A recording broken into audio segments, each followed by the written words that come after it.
Саламатсыңар балдар. 9 класс, 1 чейрек кезектеги онлайн информатика сабагыбызды баштайбыз.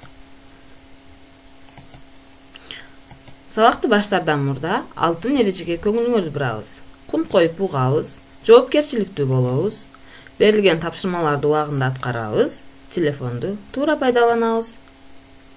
Кайталоо билим алуунун энеси демекчи балдар, үйгө берилген тапшырманы кайталайлы. Ал үчүн мен силерге тесттик суроолорду берейин.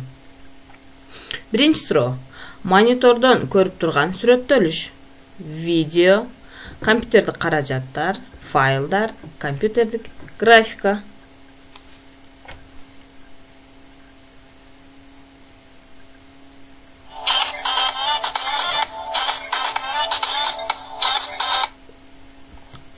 Туура жооп компьютердик графика.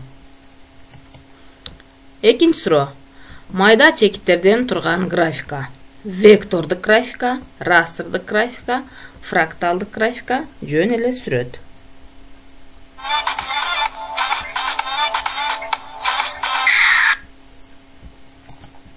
Туура жооп растрдык графика. Үчүнчү суроо. Растрдык графиканын түзүүчү элементи. Сүрөт, график, байт, пиксель.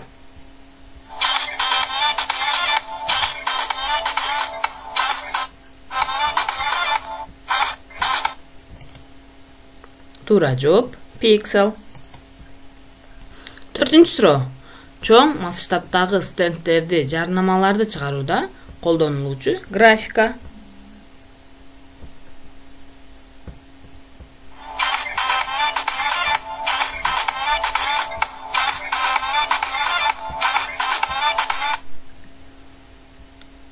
Растрдык графика. Чоң масштабтагы стендтерди, жарнамаларды чыгарууда колдонулуучу графика. Растрдык графика, вектордук графика, фотоаппарат, фракталдык графика.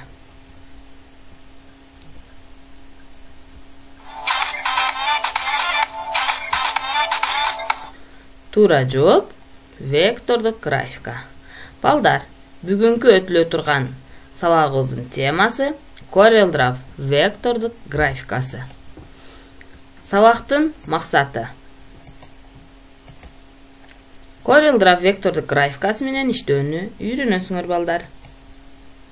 Графикалык редактор компьютерде сүрөттөрдү тартыш жана өзгөртүш үчүн колдонгон программа. Растрдык графика, вектордук графика. Растрдык графикада Paint, Photoshop, ал эми вектордук графикада CorelDRAW программасы жөнүндө кеңири маалымат алабыз. Вектордук графика чоң масштабтагы стендтерди, жарнамаларды чыгарууда колдонулат. Анткени бул графиканы жүздөгөн эсе чоңойтсок дагы өзүнүн сапатын сактай алат. Бул графика сызыктар жана ири сызыктардын жардамы менен түзүлөт. Программасы жөнүндө Жунусалиев Касымбек агайдын видео сабактарына көңүлүңөрдү бурабыз балдар.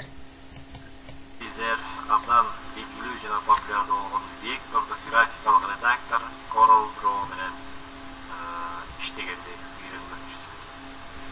Эми биринчи сабакта биз эң негизги базалык түшүнүктөр менен таанышып кетели. Башкача айтканда CorelDRAW графикалык редакторунда иштөөдө бизге кандай түшүнүктөр кездешет.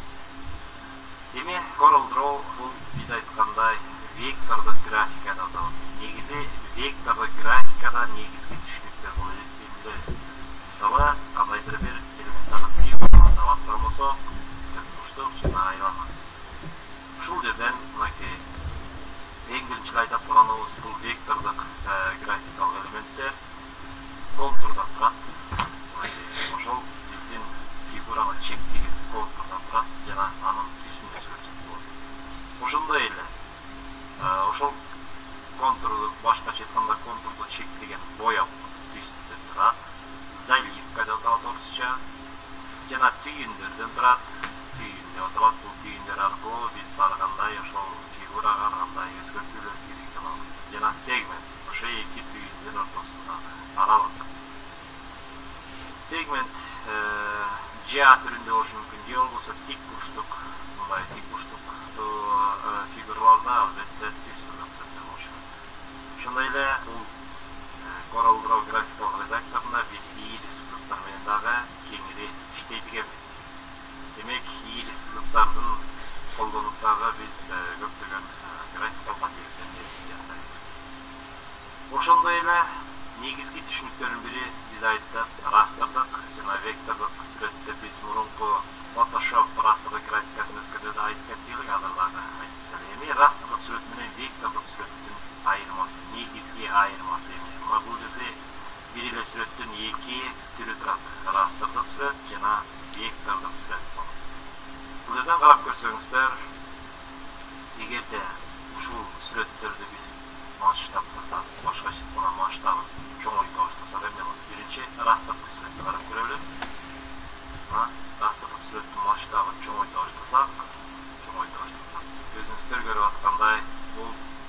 Эми ошондой эле вектордук сүрөттү масштабтап көрөлү. Башкача айтканда масштабын чоңойтуп көрөлү. Анда эмне болот? Вектордук сүрөттөрдү чоңойтсоңуз эч кандай пикселге ажырабайт. Бул вектордук элементтерден гана турат. Яғни элементти өзүнчө вектордук элементтерге бөлүнүп калат экен. Көрүп атабыз. Жана биз айткандай вектордук сүрөттөрдү канчалык масштабтабайлы, анын сапаты эч качан өзгөрбөйт. Башкача айтканда ошондуктан мисалы чоң плакаттарга чыгаруу үчүн сүрөттөрдү мынакей ушундай вектордук сүрөттөлүшкө алып келип алышыбыз керек экен. Кийинки видео сабагыбыз объекттердин жайгашуусу. Corel программа. Сабакта биз силерге объекттердин жайгашуусу жөнүндө сөз кылабыз. Объекттердин жайгашуусу деген эле кандай гана редактор болбосун, ал же текстик редакторбу, же графикалык редакторбу, ал жерлерде ал редакторлордо кандайдыр бир объекттерди жайгаштырабыз. Жана ошол объекттердин ар кандай тартиптери болот. Мисалы, Corel Draw графикалык редакторунда кандайдыр бир объекттер жайгаштырып көрөлү. Мисалга 4 бурчтук. Ушундай эле экинчи объект, мисалы, айлана. Муну башка түс менен коюп көрөлү. Эми карап көрсөңүз, мынакей бул жерде биринчи катмарда биздин 4 бурчтук жайгашкан. Ал эми экинчи тарткан сүрөтүбүз ал объекттин үстүнө жайгашты. Башкача айтканда экинчи катмарга жайгашты деп айтабыз муну. Бирок бул сүрөттөрдү албетте улам үстүнө жылдырып же болбосо төмөнкү катмарларга жылдырганга мүмкүнчүлүктөр бар. Аны кантип жылдырабыз? Ал үчүн мисалга бул сүрөттү биз биринчи сүрөттүн артына жылдырышыбыз керек. Башкача айтканда, ушул айлананы биринчи катмарга жылдырып көрөлү. Ал үчүн оң жагын басабыз дагы электрондук чычкандан. Мында биз порядок деген менюну тандап алабыз. Мынакей каалагандай объект алабыз дагы оң жагын басып порядок. Жана бул жерден каалагандай катмарга жылдыра беребиз. Мына бул жерде бир нече менюлар бар. Название, план, страница. Бул эң биринчи катмарга жылдырат деген түшүндүрөт. Эгерде могу жерде канча объектибиз турса, ошол объектти баардын артына жылдырат деген түшүндүрөт. Мисалга, муну түшүндүрүш үчүн дагы бир 2-3 объект түзүп көрөлү. Эми биринчи эң катмарда турган объектти биз эң биринчи катмарга жылдыралы. Ал үчүн эмне кылабыз? Ал үчүн биз жогоруда айтып кеткендей оң жагын басып, порядок жана название, план, страница деп коебуз. Бул азыр эң акыркы катмарга туруп калды. Буга ишениш үчүн мынакей башка фигурага жылдырып көрсөк, ал ошол фигуранын эң акыркы катмарына жайгашып атат. Эми бул эң акыркы катмарга жайгаштырып, ушуну азыр кайра бир катмарга өйдө жылдырып көрөлү. Ал үчүн жанагындай порядок белгиге киребиз дагы. На уровень вперед. Же болбосо на передний план слоя десек, анда эң алдыңкы катмарга алып келет. Ал эми на уровень вперед десек, бир катмарга жогору жылдырат. Мисалга, биздики азыр бир катмарга жогору жылдырат. Кайра дагы порядокко киребиз дагы. На уровень вперед.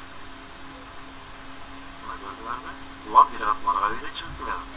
Дагы коебуз дагы порядок. На уровень вперед. Мынакей эми мундан үстүнө туруп калды. Жана дагы бир жолу көрөбүз. На уровень вперед. Кайрадан баштапкы катмарга алып келди. Мына ушундай жол менен биз каалагандай сүрөтүбүздү же болбосо каалагандай объектини назайти план слоя деп эң артына коюп, же болбосо улам бир катмарга жогору жылдырып кете берсек болот экен. На уровень вперед. Ошондой эле бул бир нече объектилерди иреттөөдө, мисалы биздин бир объектибиз бир нече объектчил турса, аларды ары бери жылдыруудагы ыңгайлуу болуш үчүн биз ал объектилерди группага топтоп койсок болот. Ал үчүн ошол объекттерди бөлүп алабыз дагы, андан кийин группировать дегенди басышыбыз керек. Кана анда ошону жазып көрөлү. Объектилерди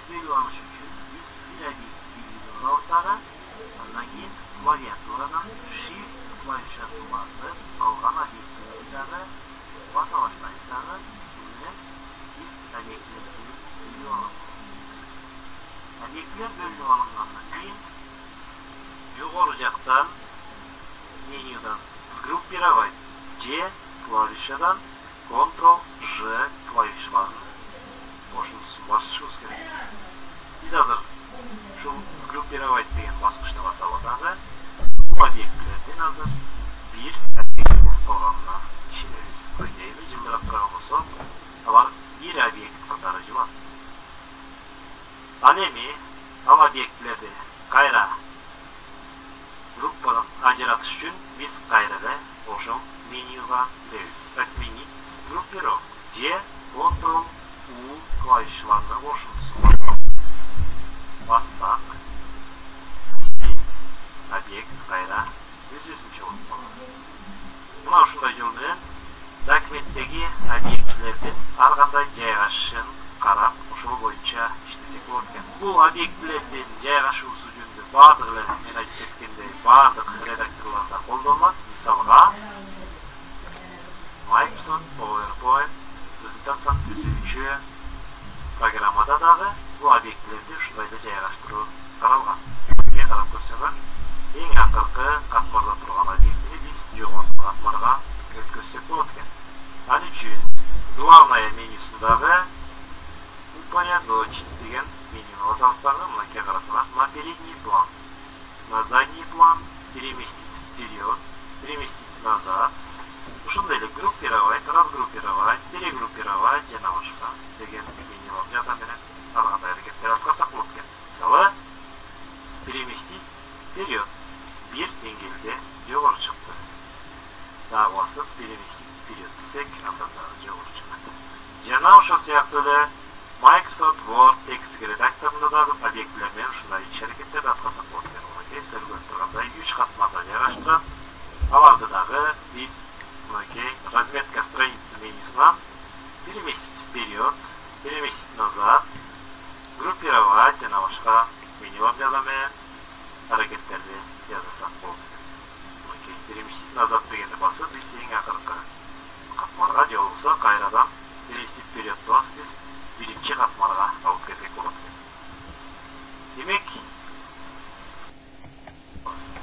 bu soatda biz shu CorelDRAW grafikalik redaktorni achish kerak, yana aniq interfeysini tanishmoqchi bo'lamiz.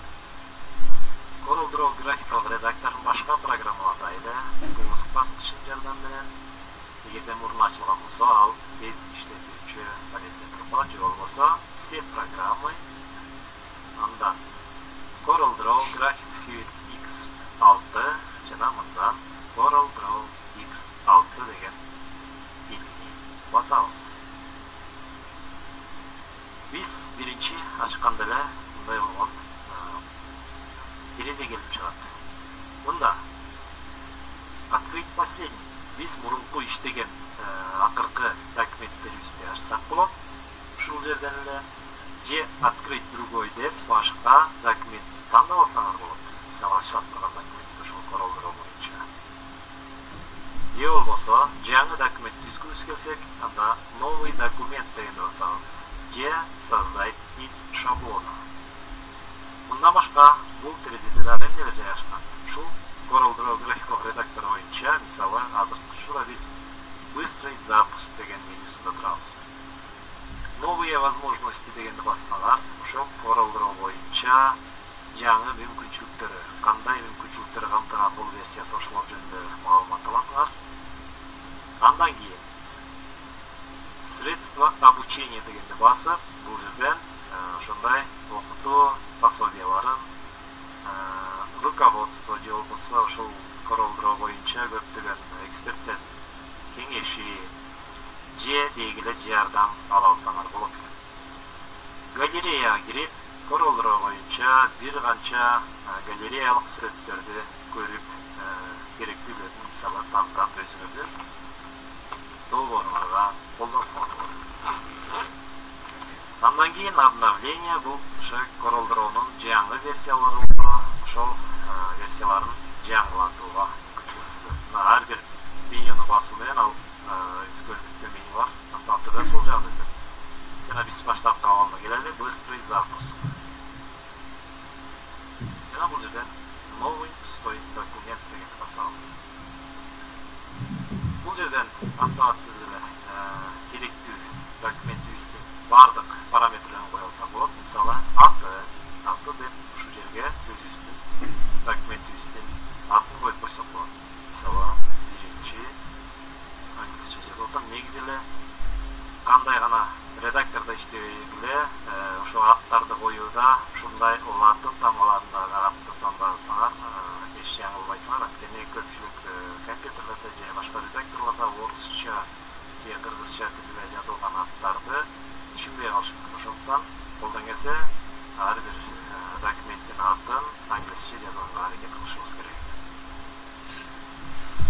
обеспечение заготовки, настройка бұл жерден дағы арғандай параметрлер өзгертсеңер болады. Размер A1, A0, A3 bizge azınca A4 razmerdeki yolcu ölçümdeki takmet gerek. Bunun milimetreden qancha milimetrga görüp turadi. 210, 297 yol bo'lsa bu yerdan 1,2 uzunlukta chiluvchi 1,2 o'zgartib olsa bo'ladi. Düym, pika, punkt, piksel degan olishma. Biz azınca milimetrdan oltiramiz. Количество страниц. Qancha varaq açılış gerek avtomatlarda. Şu жерде qo'yib olib, мысалы 3 varaq, 5 varaq. Istəyik varaqni qo'yamiz. Yana rejim основного цвета. Biz bunu qısaltda aytdik. Üstürgende buna şu dokument üstü albetle qog'oz betine basıp chiqarib turgan bo'lsak, unda biz şu smik üstünü tanlashimiz kerak. Hali men RGB üstünü tanlaymiz. Agarda kompyuterdagi surat bo'lsa, kompyuterda qo'llanib turamiz, unda RGB üstünü tanlasak bo'ladi. Bu RGB tüsünün ko'lamidagi kichik bo'ladi. Smikka qarab. Yana rejim просмотра, расширенный, обычный, yana boshqa bo'ladi. Parametrlar bo'ldi. Kirishlarga okey. Okey, bizning birinchi CorelDRAW vektorlar grafikалық redaktor ustidan interfeysi. Bardığılar redaktorlarda ile ular жалпы interfeysga ega. Ya'ni başdan tushuntirib boshlaymiz. Eng birinchisi CorelDRAW X6 yana birinchi de bizning dokument üstünün adı yazılıb turgan baş söz sapçası diyoruz. İkinci yandan giyinili menyular sapçası. Turat menyular sapçası. Buna kesler görüp turanday bardığılar redaktorlardagıday menyular sapçası olmalıgan. Andan keyin standartlık instrumentler paneli. Standartlık instrumentler paneli. Bu жерде neler açkan? Создать жаңы документ, открыть, сохранить, сактоо, принтерге жөнөтүү, кесип алуу, көчүрүү, коюу жана башка. Ошондой эле стандарттык панелде биздин кагазыбыздын размери же өлчөмү көрүнүп турат. Бул жерден өлчөмүн өзгөртүп алсак болот автоматты. Жана ориентация страницасында же болбосо биздин барагыбыздын ориентациясы. Китеп түрүндө же альбомная деп альбом түрүндө. Ошол жерде эле коюп алсак болот. Азыркы учурда китеп түрүндө турат. Эгерде биз альбомду басып койсок, анда альбом түрүндө болуп калат. Мына биз башында 2 барак дедик элек, азыр бул жерде 2 барак ачылды. Бул жерде дагы строка навигатора деп коет, же болбосо навигатор сапчасы. Мындан биз ошол бир барактан кийинки баракка өтүп, же кайра буруп баракка өтүп, жана ушул жерден эле дагы баракчыларды кошуп кетсек болот. Ал үчүн биз мына плюс деген басышыбыз керек. Бассак, мына 3-чү баракчабыз ачылды.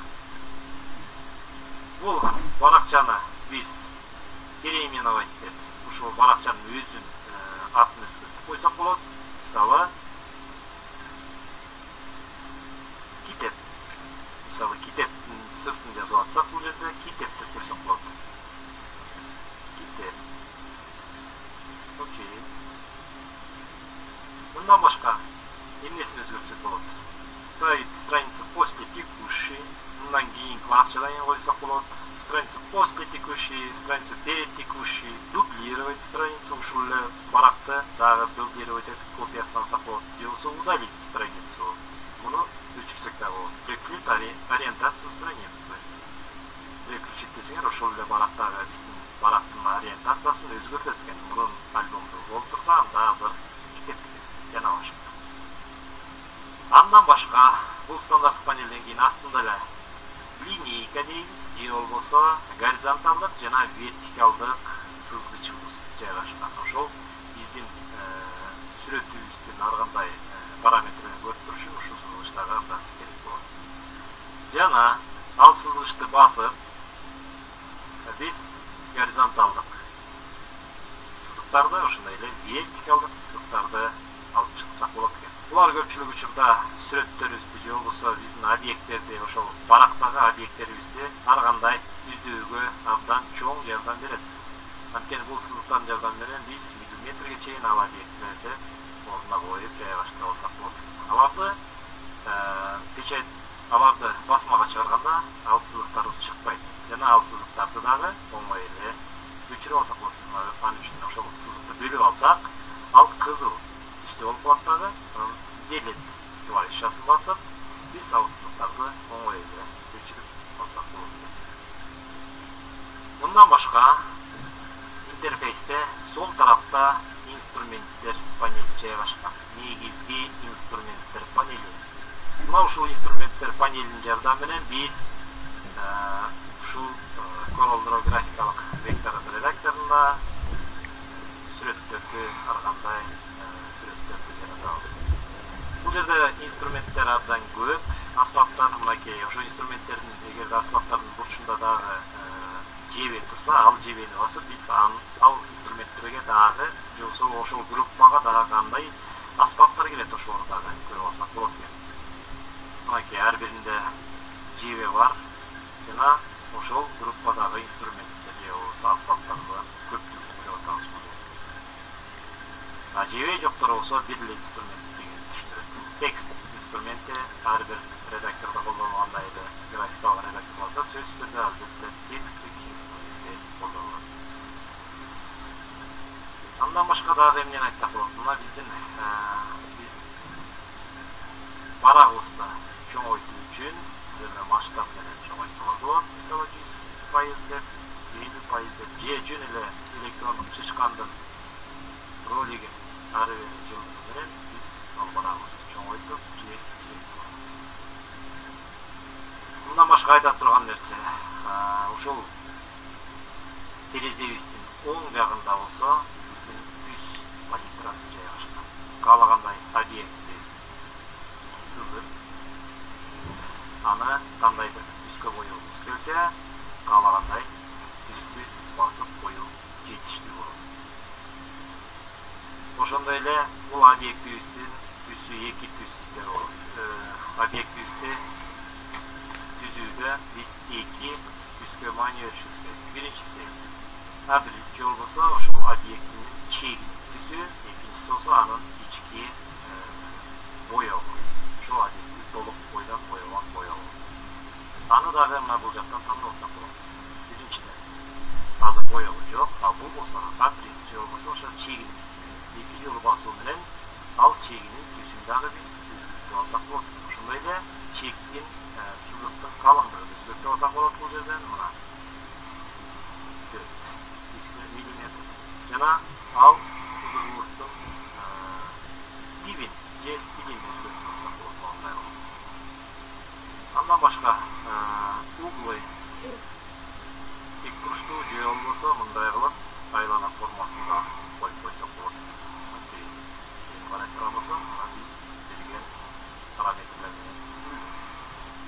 Демек, экинчибиз бул ошол адресте же болбосо чектин параметрлери экен. Ал эми экинчибиз болсо, бул анын жалпы заливка дейт орусча, же болбосо жалпы ошол объектибизди боёп турган параметрлер.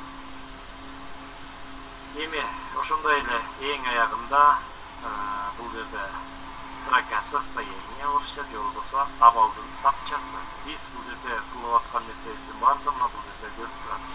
Биздин курсорубуз кайсы жерде жүрөт, канчанчы координатадан башталып атат жана башка. Мына ушундай ал эми эң акыр жагындагы биздин сапчабыз орусча строка состояния деп коет, же болбосо орусча айтканда абалдын сапчасы. Биздин курсорубуздун абалын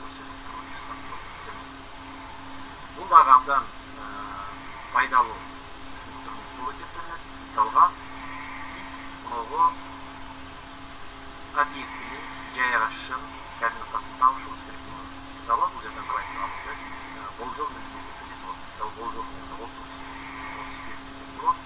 Жана x боюнча, y боюнча болжол менен мисалы 198 болот. Мына ушунун так абалын билиш үчүн биз курсорду апарып ошол бурчка койсок так ортосуна, мына сиздер көрүп тургандай x боюнча 32,9 экен, ал эми y боюнча 198,7 болгон координата турган. Ал эми анын кийинки диагонал боюнча кийинки учун карай турган болсок, мына x боюнча 100,6 16, егет бойынша 147 екен, онда шынай оған тақ-тақ координатасын бізге көрсетілген екен. Мынау шындай бұл тапчаның бізге абдан пайдалы мағлұматтарды беріп тұрады. Анда біз ушыны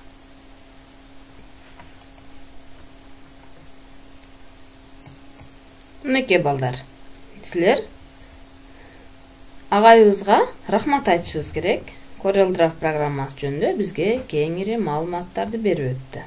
Анда эмесе балдар, үйгө тапшырма. Акбулак мектеп гимназиясын келечекте кандай элестейсиңер? Өзүңөрдүн кыялыңардагы гимназиянын сүрөтүн CorelDRAW вектордук графикасын колдонуп тартып жөнөтөсүңөр балдар. Азаматсыңар балдар. Сабактарга активдүү катышып, телефонду туура пайдаланабыз. Кийинки сабакта көрүшкөнчө саламатта калгыла.